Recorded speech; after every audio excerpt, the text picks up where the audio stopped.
So welcome, everyone. My name is Jennifer Harris. I am the MLA Legislative Committee co-chair. I am also working closely with the rest of my committee, but specifically Will Adamczak, who's a co-chair. He's our IT guy today, so he's been the one making this happen. And we have a new co-chair in training, Eileen Dyer from Swansea. So we'll be welcoming her aboard the next fiscal year as a co-chair. And I just wanted to make a mention, I think we'll already put that in the chat, but as people sign in, if they wouldn't mind putting their names, so we want to make sure we acknowledge all the wonderful legislators who are attending today. So why don't I begin with a little shout out on that. I believe that we have Joseph Tavares is representing Senator Fatman. We have Representative Natalie Higgins is being represented by Isabel Alera. We have the Chief of Staff, Douglas Botello is representing Representative Daniel Donahue. I believe we have Senator John Cronin today and Representative Kimberly Ferguson. We have Senator Goby is obviously one of our guest hosts. We have Representative Joe McKenna and Senator Michael Moore. I saw you were signed in, thank you. Also Representative David Meridian and Representative James O'Day, who I think I got to meet at the Worcester Public Library legislative event. So I had fun chatting with him. Representative Michael Soter. And also we have the Chief of Staff, Griffin Teague, is representing Representative Kate Hogan, who is Speaker Pro Tem. So I think we have a marvelous collection of wonderful legislators attending. And why don't we go ahead and start? I wanted to remind everyone that normally we would be at the State House today. We are planning to do an in-person State House event next year in FY23. And we also understand the value of these virtual legislative events to get the word spread out, especially for folks who have to travel so far. So we will do a combination going into FY23, or yes. So I also have been happily surprised that we were able to pull together several legislative breakfasts. As the fall began, we were ready to open up and be in person. We had put out our committee had put out the message that we thought it would be wonderful if folks could host a legislative event, whether it was a virtual or in-person or cocktail reception. And so everyone started out with the best intentions, then Omicron hit, we had to pull back, but we were still able to have several stellar events. And I believe Winley had two. One was in the Berkshires and one was at Northampton. We also had, I think Clams started off the events early on, and then Littleton hosted for MVLC. I personally was able to attend two.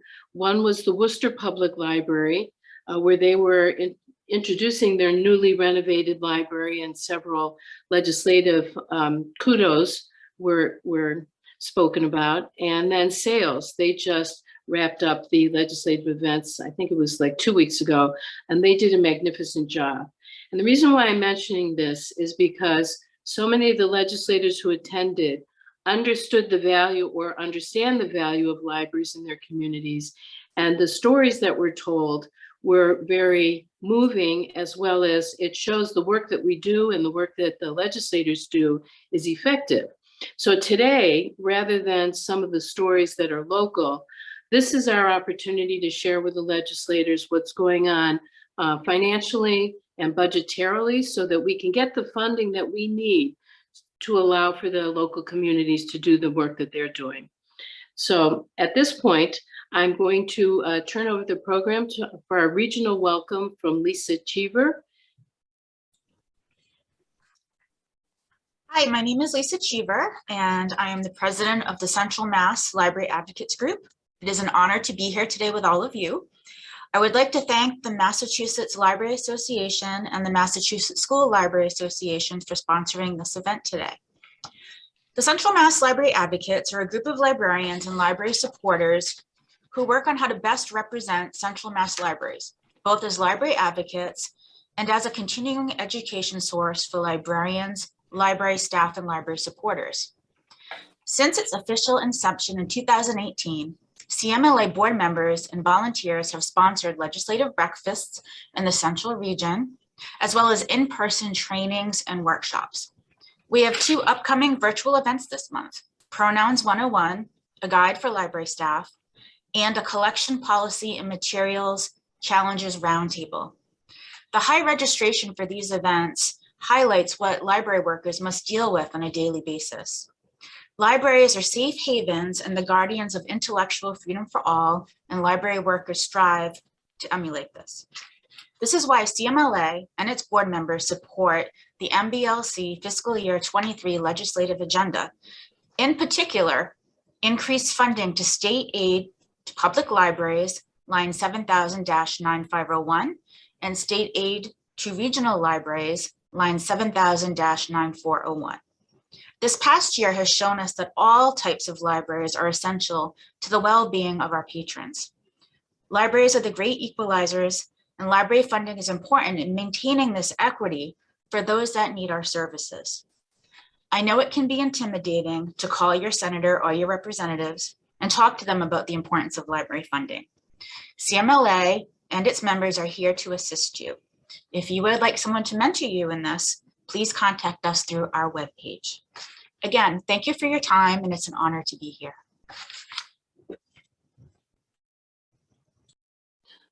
Thank you, Lisa. You'll be back on board shortly to introduce our hosts. In the meanwhile, I just want to give an additional shout out. I see Representative Natalie Higgins has joined us, as well as Representative Kimberly Ferguson. So thank you. And keep the information coming as we go through.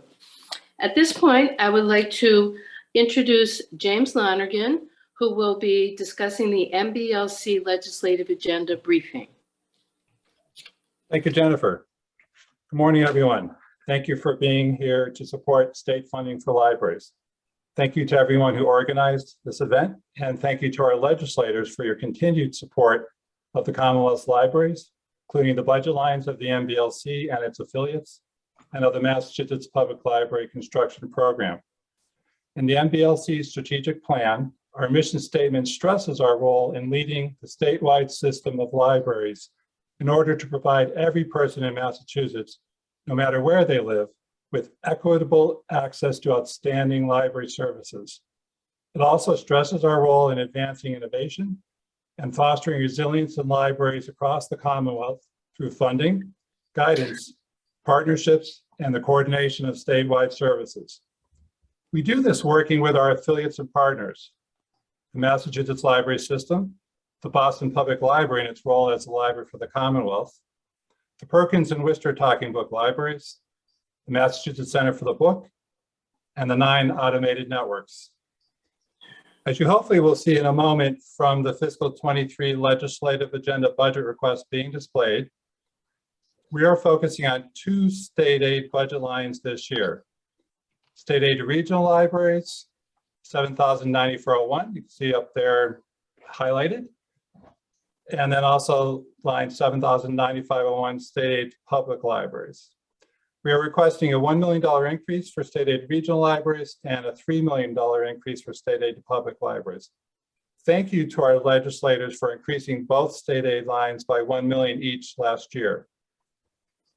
State aid to public libraries is an annual voluntary program administered by the MBLC that distributes local aid to municipalities. Approximately 99% of the Commonwealth's public libraries currently participate. It encourages municipal support and improvement of public library services, bolsters reciprocal resource sharing among libraries, compensates for differences in municipal funding capacities, and offsets costs to libraries that circulate materials to patrons of other certified municipalities. State aid to public libraries may be used in any way that supports the library. and has been essential to helping communities during the COVID-19 crisis. During these challenging times, librarians and library staff have been helping their patrons to find jobs, apply for unemployment and other needed benefits, and to start and grow small businesses. Many libraries have also been providing wireless access outside their buildings, and they are a key and sometimes the only source of free community access to the internet. Recent examples of how libraries use their state aid include updating technology, paying network membership fees, and expanding digital collections, which has been particularly important during the COVID-19 pandemic. Libraries that are state aid certified also have access to reciprocal borrowing of over 59 million items from other libraries, to MBLC library construction grants, Federal Library Services and Technology Act grants, or LSTA grants, funded by the Institute of Museum and Library Services, and to the MBLC's Small Libraries and Networks program, which provides libraries that serve communities with populations under 10,000 with funding to support their network memberships. State aid regional libraries, budget line 709401, supports the Massachusetts Library System, MLS, and the Library for the Commonwealth at the Boston Public Library. MLS provides delivery of approximately 14 to 15 million items on average across the state each year. However, 11.8 million items during fiscal 21 after having shut down the service for 4 months due to the pandemic. MLS also funds statewide databases in partnership with the MBLC. We're currently in the midst of a procurement process for products for the next 5 years, starting July 1st. In addition, MLS provides training, consulting, temporary staffing, and much more to help its more than 1,600 public, academic, school, and special library members. The Library for the Commonwealth at the Boston Public Library provides access for all Massachusetts residents to collections including ebooks, databases, downloadable audiobooks, and digital magazines, to reference and research assistance and education and skill building tools, and to cultural heritage materials held by Massachusetts libraries, museums, historical societies, and archives through the Digital Commonwealth. Funding for line 709401 is critically important, particularly for strengthening our statewide delivery program and making it sustainable for the future. We have created the website, which you're seeing now, for our legislative agenda. I'll pop it into the chat if it hasn't already been put in there. This website includes fact sheets from our affiliates and partners that help legislators better understand the library ecosystem and the services provided by each organization. We are requesting 5% increases for most of our other lines. However, a larger increase for the Massachusetts Center for the Book, line 709508, which had been level funded from fiscal 2016 through fiscal 2020 and received increases for fiscal 21 and 22 that totaled $100,000. On the capital side, the MBLC is working with the Executive Office of Administration and Finance to increase our annual bond cap from 20 to 25 million in order to complete our waitlist projects in a more timely manner and to help communities avoid higher construction costs, which increase every year they wait to start their projects. If the annual cap is raised from 20 to 25 million for fiscal 23, we will be able to reduce our construction waitlist by half, from 14 to 7 projects, rather than funding just 4 projects if the cap remains at 20 million. We will seek funding to support our next construction grant round, for which over 40 municipalities have expressed strong interest in the future. Thank you. Thank you, James. I do want to take a second to recognize Chief of Staff Eric Eisner, who's here for Representative Michael Soter, as well as Alexis Valencourt, who's also representing Representative O'Day. So thank you and welcome. And now I'd like to move to the Massachusetts School Library Association briefing, which will be presented by Debbie Froggett, who is the Director of Outreach for MSLA. Thank you. Thank you, Jennifer. Good morning, everyone, and thank you for this opportunity, and thank you for attending today's event. All of the elements of the MBLC's legislative agenda directly impact Massachusetts children. The agenda items bolster active citizenship in the Commonwealth. A significant element of a school librarian's teaching is to prepare our students to become lifelong learners who advantage the established systems in the state. The Massachusetts School Library Association fully supports the MBLC initiatives. These include inclusion, mental health, hotspots for students, and ebook content.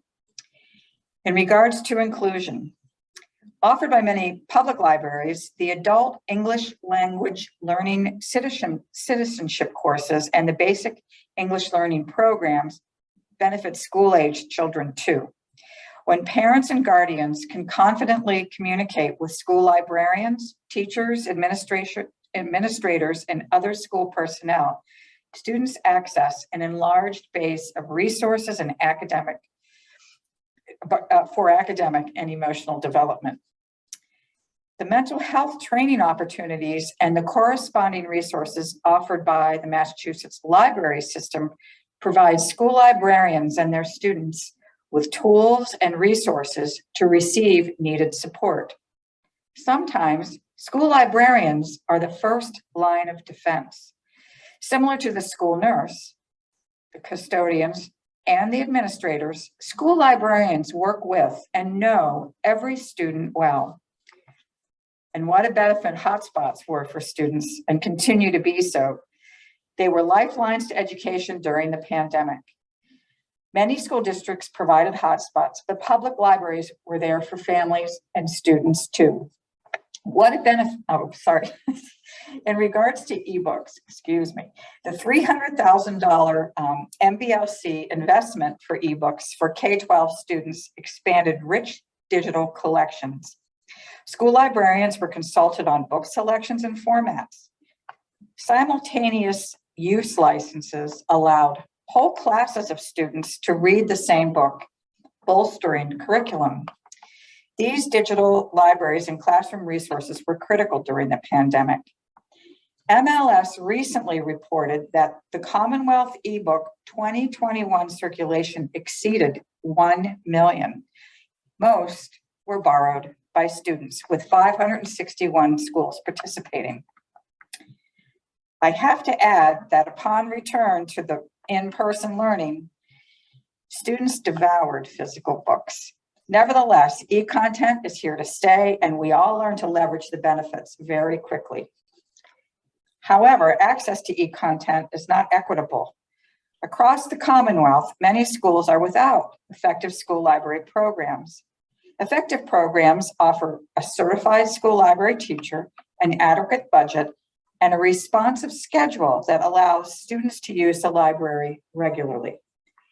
In regards to the Commonwealth ebook collection, only schools with certified librarians are eligible to access this amazing collection.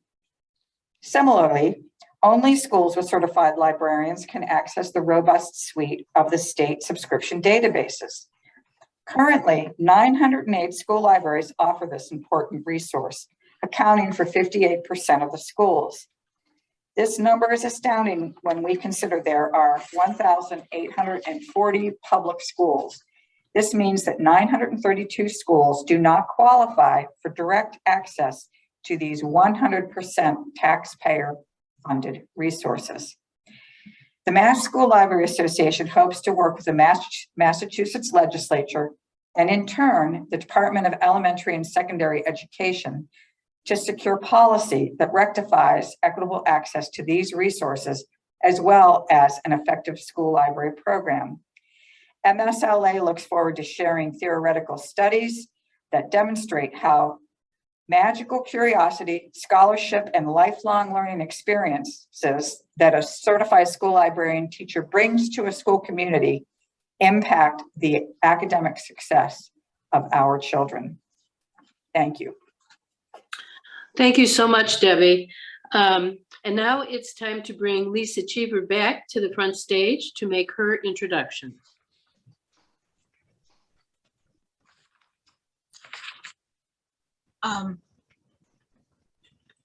Do we have the next slide? Thank you. I would like to introduce Senator Ann Goby. Senator Goby has been a steadfast advocate for the constituents of the 5th Worcester District and now the Worcester, Middlesex, Hampden, and Hampshire District. She and her staff are always available to help those in need and to get the help they have the right to. She has also been a devoted voice for the towns in the district, assisting with grant applications, state assistance, and legislative matters that benefit the district. I am one of her biggest fans. She is a charismatic speaker and a staunch advocate of libraries. Please welcome Senator Ann Goby. Well, thanks, Lisa. I'm not sure how charismatic, but thanks. I appreciate that. And good morning to everyone. And thank you. I really appreciate it, especially kind of focusing in on a couple of those line items, because of course we're starting the budget process in the legislature. I know my friends on the House side are very busy meeting with their chairman and getting in their list of priorities. But I really just wanted to have an opportunity to say thank you. Interestingly, last Thursday night, I was at a meeting in Spencer, and Spencer's doing, which I imagine maybe some of your communities are too. They had a public hearing and they wanted to hear from the public on how they should spend their ARPA funds. And I would say there were probably about 45 people or so that showed up at the meeting. There are others that were on the Zoom. But of those 45 people, about 30 of those 45 people were there specifically to talk about the library. In Spencer, it's called the Richard Sugden Library.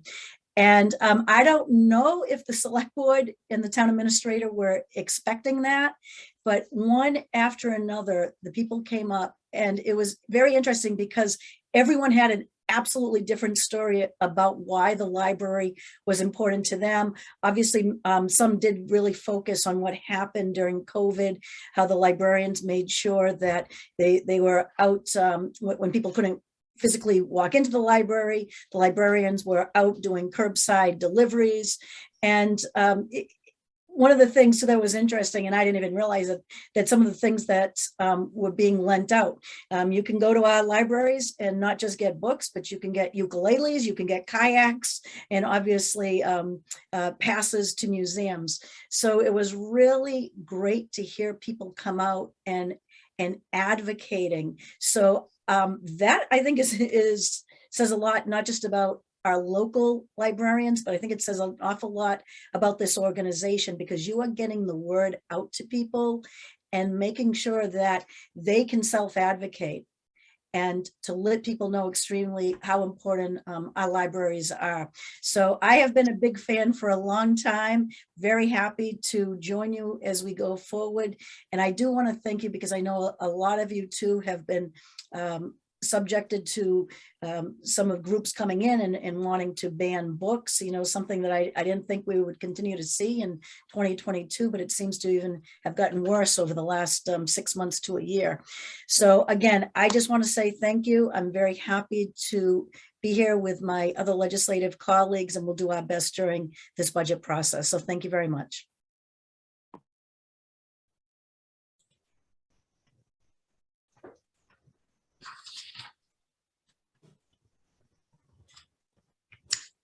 Next, I would like to introduce Representative Michael Soter. State Representative Michael J. Soter has served in the Massachusetts House of Representatives since 2019. Before serving in the House, Representative Soter was a selectman for the town of Bellingham for 7 years. For the past 3 years, Representative Soter has supported the Massachusetts Board of Library Commissioners, as well as the Central Massachusetts Library Advocates Group. He recognizes the importance of libraries in his communities and cherishes them as a valuable resource for all. Yesterday, he even posted a National Library Workers post for all of us, so thank you for that. And today, Representative Soter joins us to share a few words about his experience with libraries and the role that they play in the 8th Worcester District. I am proud to introduce Blackstone's representative and my friend, Representative Michael Soter.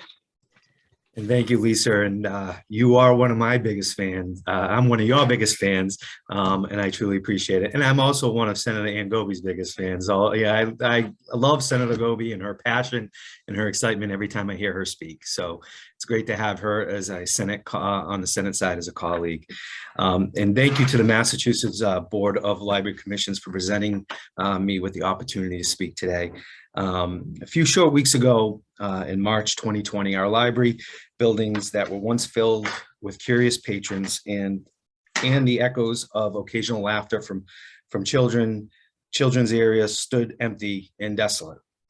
Bustling programs, community engagement efforts, and the services were left stuck in time. The need to adapt was clear, and when the COVID-19 pandemic first struck, and our libraries, especially my libraries throughout my district, like many industries, were forced to pivot and adjust their models overnight. Throughout the course of the pandemic, our libraries did adapt and continued to faithfully serve patrons and the communities of Massachusetts. This was all made possible because of the perseverance and commitment of many of you on this call today, who are all on this call today. From the touchless pick of books to providing wireless hotspots for those stuck at home without internet, our libraries went above and beyond to meet the needs of our Massachusetts residents. Our librarians and other staff members tactfully manipulated their budgets and other pandemic-related funding to address what was recognized as a major gap in our societies. Over a century ago, Andrew Carnegie described libraries as places for the people. Today, as we emerge from the pandemic, this attribution stands as a testament of vitality of libraries in the Commonwealth. As we turn the page in this chapter and look towards the future, our communities will face an entirely new suite of challenges. Mental health issues are on an all-time high amongst our school-age children. Social disruptions caused by the pandemic have had damaging impacts on students at every level. We must continue to offer the necessary support mechanisms and safe spaces for students to decompress, reconnect with themselves, and express their creativity. Further, many in this state continue to struggle with the connectivity in today's digital world. For students, prospective employees, those already employed, and elderly, connectivity is crucial. However, a strong internet connection is a luxury. This is a massive barrier to learning, assessing professional opportunities, and on the basic level, communicating with others. Connectivity from the Berkshires to Cape Cod Bay must be a focus moving forward.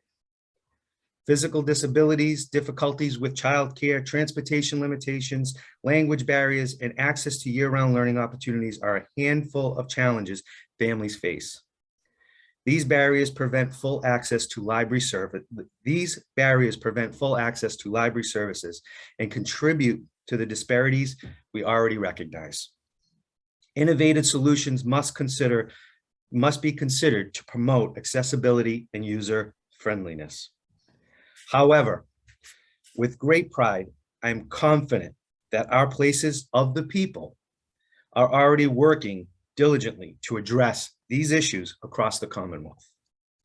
With funding from the CARES Act, the Massachusetts Board of Library Commissions was able to partner with Walker Cares to offer youth mental health first aid to library staff. Thousands of hotspots have been distributed within communities to encourage access to online learning and ensure connectivity to entire families. Libraries are utilizing government funds for transportation vans, translation services, childcare, and many other resources to ensure that all patrons have access to all that our libraries have to offer. And finally, libraries are investing in their physical and digital infrastructure to serve as hub technology, productivity, and socialization within communities. The Massachusetts Board of Library Commissions, in symphony with local library staff is working for the people. As of April 2022, we can undoubtedly say that the role of libraries has changed dramatically on the local level. Communities are more dependent than ever before on access to information, connectivity, and additional learning opportunities. For this reason, I'm calling and asking all of my colleagues to support their local libraries and communities by backing the budgetary increases requested by the Massachusetts Board of Library Commissioners. We can all come together to make sure that our libraries are fully funded. The legislature has supported these increases year after year.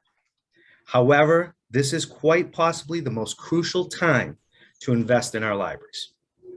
With the cost of operation significantly increasing, as well as the cost of living for patrons, the dependence on our public resources will only increase. We must continue to prioritize these resources as we emerge from the pandemic and provide our constituents with as much as we can. And in closing, I would like to thank today's participants for taking the time to join this call today and advocate for the most valuable resources in the Commonwealth, our libraries. I look forward to brighter days as we continue to recover from COVID-19 pandemic, and certainly look forward to watching our libraries, especially my libraries in my district that my constituents rely on so much, to flourish once again. Thank you. I appreciate the opportunity. There you go. Wow. Thank you so much. Both Senator Goby and Representative Soter, as a librarian, even though I am retired theoretically, you have just warmed my heart.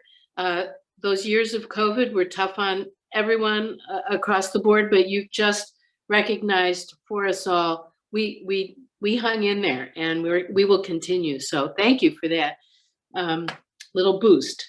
And at this point, I'm going to call on Mary Ann Kluggish, who is the chair of the board of the Massachusetts Board of Library Commissioners, and she will give our call to action.